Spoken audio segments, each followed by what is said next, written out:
Sommes-nous tous narcissiques? Narcissisme ordinaire et pathologique. Sommes-nous tous narcissiques? Avec l'importance de l'image et l'avènement des réseaux sociaux ou de la télé-réalité, nous vivons dans une société où la tentation de se valoriser par des sources extérieures est partout.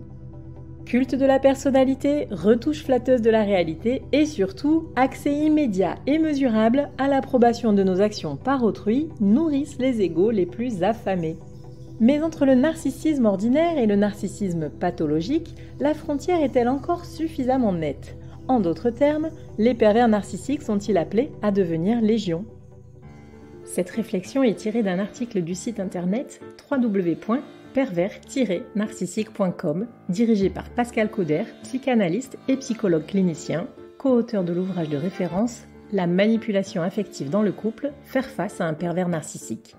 Depuis plus de 30 ans, Pascal Couder et son équipe de thérapeutes spécialistes des questions autour de la manipulation sentimentale prennent en charge les victimes de PN francophones partout dans le monde grâce à la vidéoconsultation. Rendez-vous sur pervers-narcissique.com pour accéder gratuitement à une multitude de ressources précieuses. Le narcissisme, c'est quoi? Définition et tour d'horizon. Comme le mythe grec de Narcisse nous l'enseigne, il est question de l'amour que l'on porte à sa propre image. Mais au-delà de l'apparence physique, il faut aussi englober l'image sociale que soignent scrupuleusement les narcisses contemporains pour définir le narcissisme. Définition du narcissisme. Le narcissisme sain est composé par l'amour de soi, l'estime de soi ou encore la confiance en soi.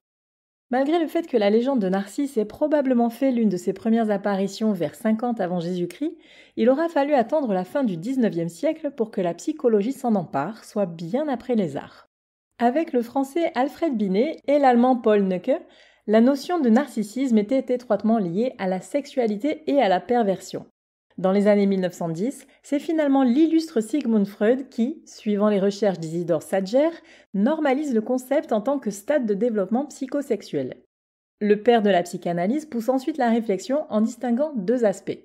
Le narcissisme primaire, ayant trait à l'auto-érotisme, le narcissisme secondaire, rapportant à la libido envers l'objet. De Bella Grünberger à Carl Jung, de Mélanie Klein à André Green, tous les théoriciens des sciences humaines et sociales ont relevé une dualité dans le concept de narcissisme qui rapporte, d'une façon ou d'une autre, à soi et aux autres. Quoi qu'il en soit, le narcissisme est constitutif de l'ego de chaque être humain, et ce sont les écueils dans son développement qui vont engendrer des troubles narcissiques plus ou moins prononcés. Qu'est-ce que le narcissisme sain ?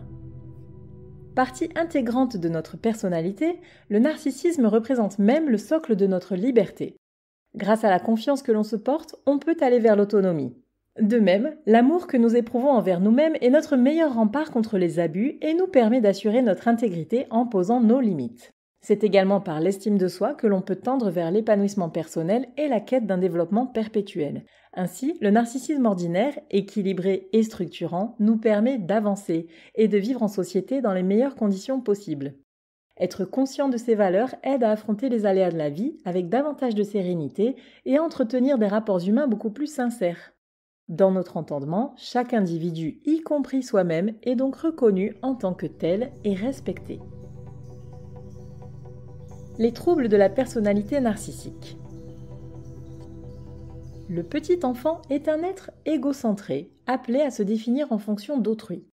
Il va apprendre à s'aimer à travers le regard de sa mère, constituer son identité par la reconnaissance de son existence par ses figures parentales et découvrir ses limites par l'expérience de la frustration. Si ces interactions sont corrompues par un comportement abusif ou défaillant de la part d'une personne référente, la faille psychique causée sur le tout petit déséquilibrera son narcissisme. Les différents types de personnalité narcissique. Sans parler systématiquement de narcissisme pathologique, une image de soi mise à mal peut amener à développer différents travers. Si le déséquilibre est trop important, le sujet deviendra tributaire du regard extérieur pour redorer sa propre estime. Il sera alors enclin à établir un lien néfaste avec autrui, d'emprise ou de dépendance. Le narcissique extraverti. Parmi les cas d'hypernarcissisme les plus évidents à déceler, on reconnaît sans difficulté le narcissique grandiose, dit aussi extraverti. Attention toutefois à ne pas confondre l'extravagance sociale avec la démesure de l'ego qui, si elles peuvent coexister, sont bien des notions séparées. L'hypernarcissique affiche une haute estime de soi de façon grandiloquente et se complaît dans la superficialité. Les signes ostentatoires exposant avec arrogance sa prétendue supériorité sont vus et sus de tous. Il est charmeur, séducteur, manipulateur, mais aussi jaloux, car au fond, il méprise ses adorateurs qui ne méritent pas, selon lui, de lui voler la vedette. Son besoin de susciter l'admiration le rend également relativement stable d'un point de vue émotionnel. En effet, il parvient à se réguler en puisant dans des ressources facilement atteignables comme l'approbation de son public. Le narcissique introverti. La personnalité narcissique trouble la plus difficile à repérer est celle du narcissique introverti, appelé aussi vulnérable. Sous un hyponarcissisme apparent, il cache en réalité une haute estime de soi que le monde doit, de son point de vue, encore découvrir. Il refoule son besoin d'être reconnu de tous en ne l'exprimant pas clairement, feignant l'humilité, la gentillesse et la générosité. Il peut tout à fait être sociable et manifester son narcissisme par des exigences démesurées, non dites et des attentes implicites, source d'une frustration difficile à contenir. Loin de se mettre en avant, il est ainsi hypersensible et fragile, dans le sens où sa susceptibilité est exacerbée. À force de sentiments négatifs refoulés, tels que la colère, la déception ou la honte, le narcissique fragile finit par adopter un comportement hostile et anxieux, voire paranoïaque, signe d'une insécurité profonde. Dans ses formes les plus poussées, le narcissisme vulnérable rend envieux au point de manifester une certaine jubilation ou une joie malsaine face aux déboires d'autrui. Le narcissisme pathologique. Le narcissisme malveillant apparaît lorsque le besoin excessif d'exister auprès des autres est couplé d'un manque d'empathie envers eux, voire de sadisme. Dans un processus de réification, les individus sont ainsi réduits au rôle d'objet, servant à alimenter l'ego défaillant du pervers manipulateur. Le schéma le plus classique est celui du narcissique introverti qui se réjouit du malheur de sa proie ou éprouve du plaisir à exercer avec machiavélisme son emprise sur elle. Entre survalorisation de soi et dévalorisation des autres, le PN active ses défenses narcissiques par l'offensive envers autrui.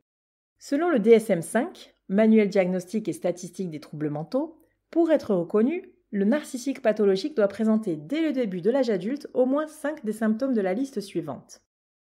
1. Se donner lui-même une importance démesurée. 2. Fantasmer sur le succès, le pouvoir, la beauté ou l'amour idéal. 3. Se considérer comme spécial et unique. 4. Présenter un besoin excessif d'être aimé et admiré. 5. Penser que tout lui est dû, y compris les traitements de faveur. 6. Exploiter autrui pour parvenir à ses fins. 7. Manquer d'empathie, renier les sentiments et les besoins d'autrui. 8. Être envieux des autres et être persuadé que les autres l'envient. 9. Faire preuve d'arrogance et d'attitude hautaine. Le narcissisme pathologique malfaisant devient réellement inquiétant lorsqu'il est associé à l'un des 3 autres traits de ce que l'on appelle la tétrade noire. Le sadisme, soit le plaisir de faire souffrir, le machiavélisme, qui a trait à la manipulation, ou la psychopathie, issue d'une absence d'empathie. À ce niveau, il n'y a plus aucun espoir de guérison du sujet et la seule solution pour l'entourage est la fuite. Si la notion de narcissisme est extrêmement complexe, il est facile de répondre à la question « Sommes-nous tous narcissiques ?» par l'affirmative. Le vrai débat se situe plutôt sur notre capacité à corriger les déformations de l'image de soi. Les victimes de pervers narcissiques souffrent elles aussi d'un narcissisme déséquilibré, surtout après des années à vivre sous emprise. Apprenez à prendre soin de votre narcissisme et à lui redonner sa place protectrice et libératrice, avec l'aide d'un psy qualifié et reconnu dans le domaine de la manipulation affective.